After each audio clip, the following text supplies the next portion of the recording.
అండి కాకరకాయ ఫ్రై ఎలా తయారు చేయాలో చూపించేస్తాను చూడండి. ముందుగా ప్యాన్ పెట్టేసుకొని తగినంత ఆయిల్ వేసుకొని మినపప్పు, జీలకర్ర, ఆవాలు, ఎండుమిర్చి వేసేసుకోవాలి. ఇవి వేగిన తర్వాత ఇవి పెద్దవాళ్ళు చేసుకునేవి కదండి, ఈజీగా ఉంటాయి, రుచిగా కూడా ఉంటాయి. మనం చేసుకుంటే ఎందుకు అంత రుచి ఉంటో తెలియదు. తర్వాత ముక్కలుగా కట్ చేసుకున్న కాకరకాయలని వేసేసుకోవాలి.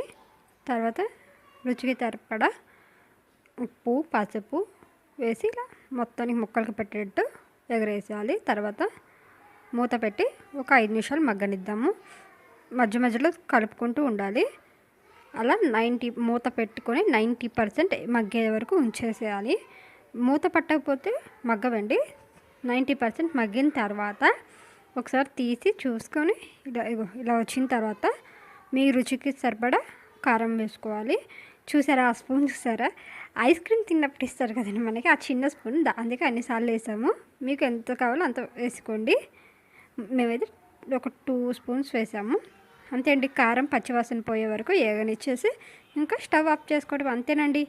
బాగుందా? ఈజీగా ఉంది కదా. మీరు కూడా ట్రై చేయండి ఒకసారి. మా అమ్మమ్మ చేసిన పద్ధతిలో కర్రీ ఒకసారి లైట్ పెట్టి చూపిస్తాను చూడండి ఎట్లా ఉందో. ఒకసారి మీరు కూడా ట్రై చేసి నాకు ఎలా ఉందో చెప్పండి. మర్చిపోవద్దు, కామెంట్ చేయండి.